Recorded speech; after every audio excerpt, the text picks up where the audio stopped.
normally, hindi ko pwede nawawala. Umulan, gumagyo, kailangan kasama yan sa binibigay ko sa client para alam nila kung ano nangyayari. Because if we give them the update as often as possible, hindi nawawala yung kumpiyansa ng kliyente natin. Maski down pa sila. Ang classic example lagi, yung kliyente ko may 100 million sa akin. Di ba? Monetary lahat yun. Down ng mga 22% during pandemic. Diba? Tapos, in-explain ko sa kanya, using this one slide, nagdadagdag yung confidence. Ang bottom line dito, kailangan mag-agree tayong dalawa that there is hope. Napaka-iksi ng slides na to, pero ito yung nakikita natin positibo na nangyayari sa bayan natin. Kasi sabi ko, if I will dwell on the negativity, hindi ko na kailangan isulat yan, alam mo na rin yun, di ba? As we speak, meron tinatawag tayo, dapat kasali sa tinatawag natin geopolitical risk. Di ba? Ito nangyayari sa Senado, sa Kongreso, di ba? Yan ay kasama sa geopolitical risk. Pero parang hindi iniinda ng market natin. Parang wala. Wa effect. Di ba? August 28, nagbaba ang ating central bank ng what you call this interest rate. But prior to that, let's take a look at the GDP. Ang average natin for second quarter was 6.3% or ang total 6.05. Ang totoong average for the second quarter, 6.05 siya kung pag-uusapan natin 2 quarters. But I'm expecting the third quarter will be better than this one. If I'm wrong, then I'm wrong. Pero sa observation natin sa nangyayari sa paligid, it could be better than 6.3%. So that is second best in Asia. Not too bad, right? Sa isang bansa na akala mo wala nang napag-uputan ng kalakasan, 6.3 GDP or gross domestic product is an amazing number. Now, we have to remember kung ano ibig sabihin ng GDP, gross domestic product, di ba? It's like the acceleration of growth of your country economically. Now, inside GDP is ICG, investment, consumption, and government spending. Di ba? Doon yun. Yan ang nagbibigay ng sigla. Kung walang investments, walang consumption, ang nangyayari ang government na mag-spend. At doon nababaon sa utang ang ating gobyerno sa kakautang. Wala nang pagkukuhanan eh. Di ba? Ang pinagkukuhanan ng gobyerno, revenue collections. For this year, 5.7 trillion ang budget natin. Ngayon, ang makakolekt ng BIR, ng Customs Department, and other agencies that have the capacity and the authority to take on taxes, ang matitira doon, ang tinatawag natin budget deficit. At yun, since budget deficit, uutangin yan. So it's either domestic na mangutang or international by issuing your own bond. Yan ang ginagawa ng gobyerno. Okay? Now, during pandemic time, walang gumaganang ICG or investment sa consumption.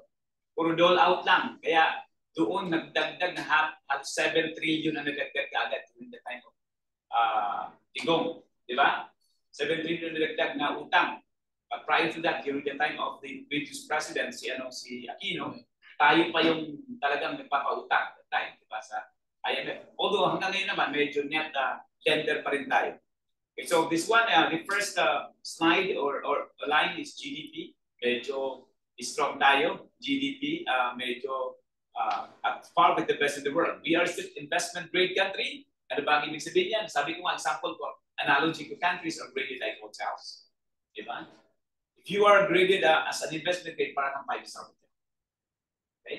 At alam mo naman yan, you've been in different countries, you've been in different hotels. Pag sinabi mong 5-star hotel, kahit ang amoy niyan, pare-parehas halos mabango. Di ba? Ganun ang effect. And that encourages people to, yung may pera, papasok doon. The same way, investors will come into that place knowing that it is at par with the best in the world. Kung ikaw yung nag-analyze ng mga options mo, you see this country Philippines, oh, okay now, let's put a portion of our investment fund in that country, knowing that it is like the others. May capacity. So, papasok sila. Inflation is staying at 3.3%. That triggered the central bank, by the way, a compelling reason for them to reduce the interest rate last August 28. 25 basis points of 1/4 of a percentage ang binawas. Doon pala nag-umpisa na. When that happened, nasa 6,400 pa lang yung index, din tuloy-tuloy na umakit ang market. Kanina nakita niyo na 7,260. Ang bilis recent. In fact, nag-breach ng 7.3 last week. Nag-ano lang sila, profit taking kaagad. Nandulong lagi yan. Hindi naman straight line yan, mababa yan. Not because ayaw nila, but they want to take profit. Trabaho yung mga fund managers natin.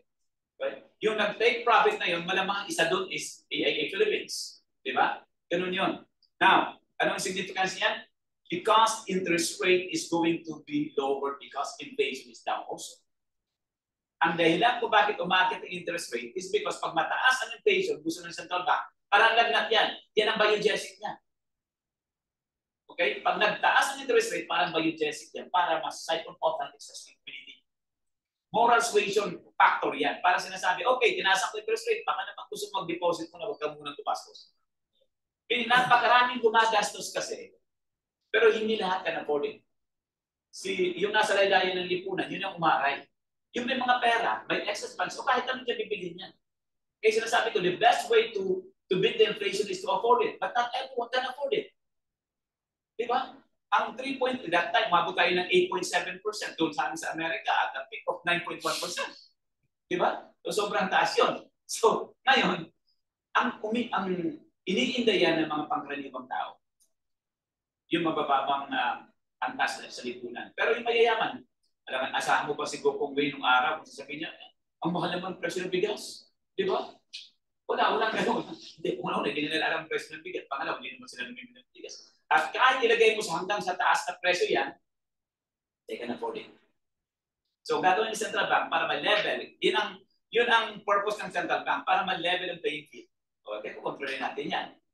So, interest tinaas. Ikaw ngayon na mayaman, na bili ka ng bili ng kung ano, 10 na ang bago, 10 na sasakyan mo. Teka lang, muna natin bilhin yung bag na bago. Kami na ng tayong bag eh. Kaya ano na natin kumita yung pera. Sobra-sobra naman tayo. So nagkakaroon ng psychology na kaya na natin kumita. Kasi sayang naman, di ba? So, yun ang purpose ng Central Bank, na matali muna ang pera mo at hindi kung sumama sa ikot para bumaba na rin yung inflation. At nagwagi si Central Bank, nag 3.3 na lang. Di ba? Ngayon, pag mataas ang interest rate, ang sagana doon, isang party lang, yung nagpapautang. Pero masakit naman sa nangungutang. So, ang hindrance yan, pagka nasa expansion stage ng negosyo mo. If you're a businessman planning to expand your business, mataas ang interest rate, ang gagamitin mo sa expansion mo is to tap the capital market called bond, you will not borrow. Kasi nga, ang taas ng interest rate. So, nagkakaroon ng sagwilyan para mag-expand yan ng business mo. Pag hindi ka nag-expand, you'll be able to employ more people, walang dagdag na revenue, ang iyong company, walang profitability na pinag-usapan. Kaya pina-price in din ng ating mga analysts yan, hindi tatamaan ni Ayala yung kanyang projection, hindi siya makapag-expand. So, ang ating pagtaya doon sa shares na yun, medyo hindi natin masyado ng agresibo. Okay? Kasi tinitingnan mo, every time you invest in the stock market, there's that storyline na naniniwala ka. Bakit kung binibili niyo ito? Kasi alam ko tataas. Kasi storyline na sinusundan mo. May expansion niya, blah, blah, blah, blah, blah. Eh, nakita mo, ayaw mag-expand. Ayaw mo nang bilhin. Kaya ang stock market natin that time, masyado. Sabi mo nga, hindi makalampas mo ng 7,000 months. Wait and see ang tao kung anong gagawin. Because interest rate was high. Eh, binabaan na kayo. So isip namin niya, uy, pantatamaan na niya. Yun ang pumalo eh, no? Yun ang pumalo. Interest rate. Kasi nagbibigay ng kumpiyansa na yung mga investors nyo. Nagbibigay sa ating mga negosyante ng kumpiyansa. Diba? Hindi na hirap sila sa operations. Interest rate is lower. Operational cost is lower. Okay? So that is the impact. Bumaba na siya. At sinabayan naman sa atin doon sa Amerika ng 50 basis points. Diba?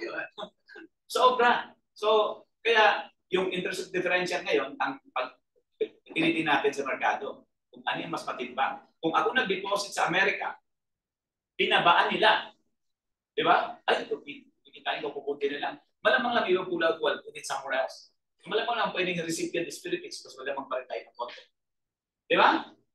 Yan ang mga triggers na tinitingnan natin. Pag hindi natin sinundan yan, hindi natin intindihan ang flow, hindi mo maintindihan ang takbo ng merkado, and you will be less confident talking to your clients about this whole thing. Remittances remains to be one of the pillars of our economy. OFW, di ba? Dalawa na OFW natin, di ba? Isang The typical OFW sa kanyang online Filipino workers natin na dito na sa Pilipinas. Diba? OFW. Diba? BPO. Diba? So, consistent yan, more than 3%. We expect that's going to reach close to 40 billion this year. So, ang laking bagay niyan. Yan nagbibigay ng liquidity. That strengthen our GDP. Tingnan mo, GIR. Gross international receipts like the emergency fund ng Pilipinas, more than 100 billion. Okay? It's like 9 months of your imports. Pag emergency fund, 3 months nga, acceptable na, 9 months ka pa. Again, as an investor that coming from other country, titingnan mo yan. Okay siya. So, yes. It's the online. Yung considering mo siya as part of GDP. Pagka nakuha mo yan outside of the country, it is always GNP. So, hindi na siya baka. Pag dinagdag mo yan, mas maganda yung numbers natin. Diba? Basically, version GNP per year. Yes. Gawa dito, Pinas, GDP. Gawa sa ibang bansa. So, Gawa ng Pilipino. Yung bagong ng pandemic, yung maganda pa yung OFW related. IC ko. Ganyan na rin yung rate. Yeah, hindi naman siya bumaba kahit kailan ang in fact, mas lalong dumami. Kaya baka may wala ng trabaho. Yan yung nakalista lang yan sa Central Bank. Yung pinadala kay Manong, hindi yan nakalista. Di ba? Yung pinadala kay Tita, hindi din nakalista dyan. Na yung mga clients na There was a bit of 10%. Na-hit ng 10% before the 2020 pero nakabalik na yun. Diba? So again, bumaba na rin ang T-bills rate natin. Yung 91 treasury bills, di ba? So expect your time deposit kung yung naglagak ng pera, kasi alam nila kumikita ng malaki, medyo nag-iisip na yan. Bumaba. Pero hindi pa niya pinupull out yan, ando pa rin yan. Again, moral suasion ang purpose niyan. Hindi ka pipilitin ng Central Bank na gumastos. Pero magtitrigger na sa teka na, kumita na rin naman ako. Malamang naman, mag-umpisa na yan, magagastos na yan. So hindi ko pwedeng wala din gagastos kasi. Di ba? So expansion is in the offing. Tao may pera, mababa na interest rate. Ikaw, pag mababa kinikita ng pera mo sa bangko, Mr. Clyde, na sa isip mo, gastusin ko na lang, wala namang kinikita yung pera mo sa bangko. Di ba? That is exactly what Central Bank wants you to do. Pull out your money, is either you invest in your own, mag-negosyo ka, o gastusin mo. Somebody has to take care of the economy. And that is you and me. Pag walang gumagastos, mawawala yung investment consumption. Okay, yung dalawa sa GDP natin. So, ayun, bumaba na ang interest rate natin. We are expecting the peso to stabilize from 59, ngayon 56 na lang, 55 something na nga lang. Yan din ang dahilan kung bakit nagpakagapo 46.70 na lang diesel. Remember, pagka nung araw na nasa 59 level ang dollar, bumili ka worth 1 million peso, dollars, the diesel, $1 million. It will cost you 59 million. Di ba? In peso term. Eh ngayon, ang ilalabas mo na lang is 56 billion. So nakamura ako bilang nagagasolina. So maipapasa ko sa consumers ngayon ng mas mababang presyo. Since mababa na ang pagkakapresyo mo, itong ating mananakay, lalo na yung mga biyahero, bumibili ng mga gulay sa Benguet, lahat ng biyahero na yan, yung tinatawag natin middleman, ang cost nila bumaba na din. Kahit yung input cost ng ating mga farmers, bababa na rin because bumaba na yung diesel. What will be the effect, do you think, sa price ng mabilihin? Lalo bababa. So that adds up to the confidence of Central Bank na kailangan na tayo, pwede na tayo magbaba. Pero hindi pa siya nasisihan doon. Alam niyo ba, na ang ating bank reserve requirement is 9.5%, binabaan pa nila ngayon, naging 7%. That will free up more than 300 billion na pera.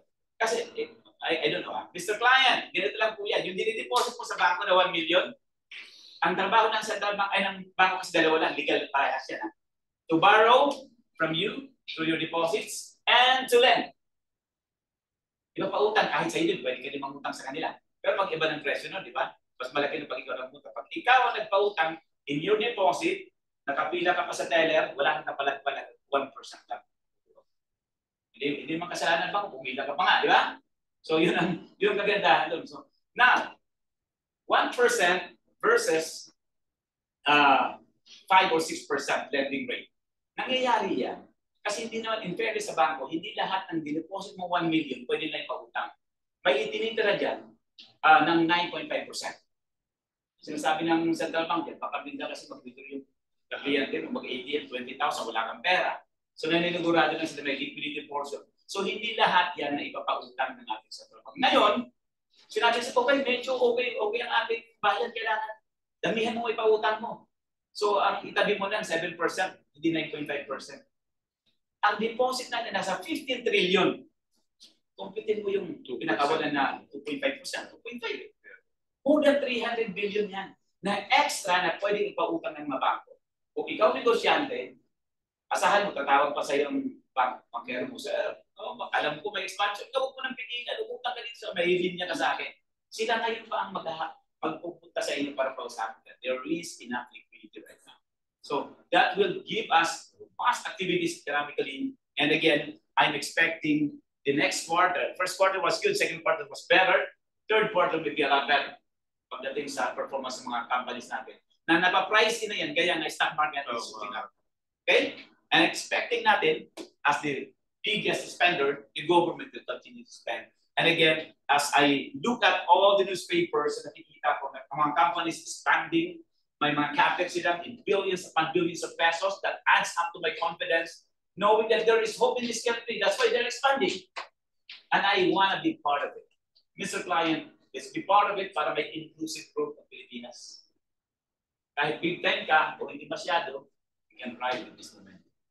Questions? Pag yung mga nasa strategic fund na tumataas, saan pwedeng ilipat na lugar? Sa nakapamit pa rin. Para sa akin, lahat namin I don't know, kung maniniwala kayo sa akin, kahit mga kliyente namin, ina-arrange namin si Shara, ayaw namin sa family. Ano pa available? Kahit mag-internal fund na lang tayo, wag ng fund. Para sa akin. Dahil, nagdodoble ang cost natin, mas mataas ang cost ng family. Hindi mo mas na malapitan. Di ba? Ang hirap-hirap namin kausap eh. Di ba? Tama ba na pwede na mag-switch ng funds from PAMI to elite? O ginagawa ko, inaayos pa lang nila? Ang alam ko, i-allow na yan nila. Pero dahil sa strategy, sa mga makaluma ng advisor, mga baguhan, walang problema dyan. Kami inabutan na ang families was still owned by AIA. We need to change na. Kasi hindi naman sasabihin ni AIA na, oy, mag-depart na kayo. Kasi kasama pa rin naman sa portfolio nila yan.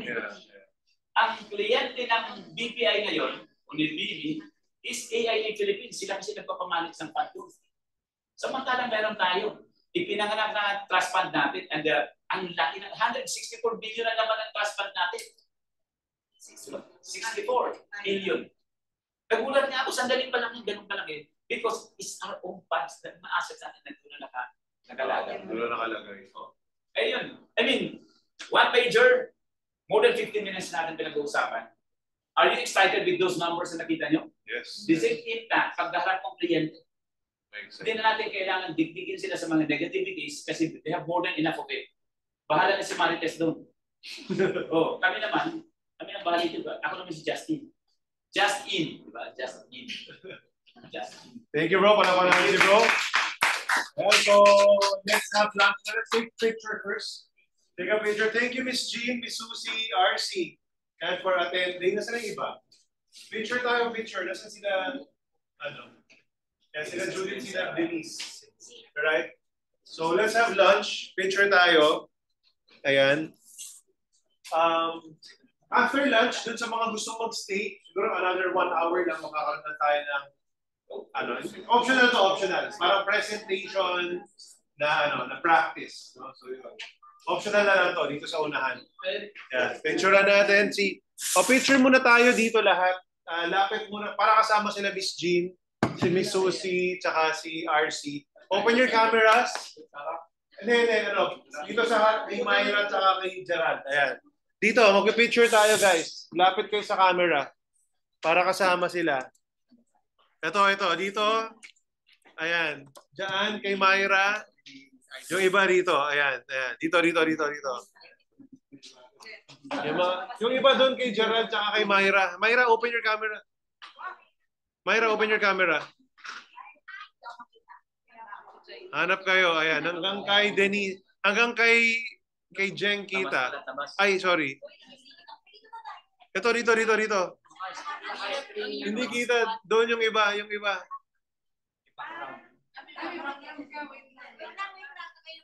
Teka lang ha. Nakababa. Yan, yan. Alright, singit. Alright, tingin dito ha. Tingin sa camera. Number 1. 1, 2, 3. O, isa pa, baka may nawala eh. Tingnan nyo yung sarili nyo ha. Ako nakikita kayo ha. Advantage sila man nasa bahay, solo lang sila sa kanilang. Oo nga eh. Okay, number 1. Ayan, Miss Susie. Sama tayo. Wait lang, yung kamay ni Miss Susie nakalagay pa eh. Hinahinaan. Miss Susie, nakabukas na. Yung, yan. Alright, tingin sa camera. Number 1. 1, 2, 3. Ayan, alright. Thank you. Tapos selfie, pala tayo mag-selfie na lang mamaya. Doon na lang. Thank you, Miss Jean.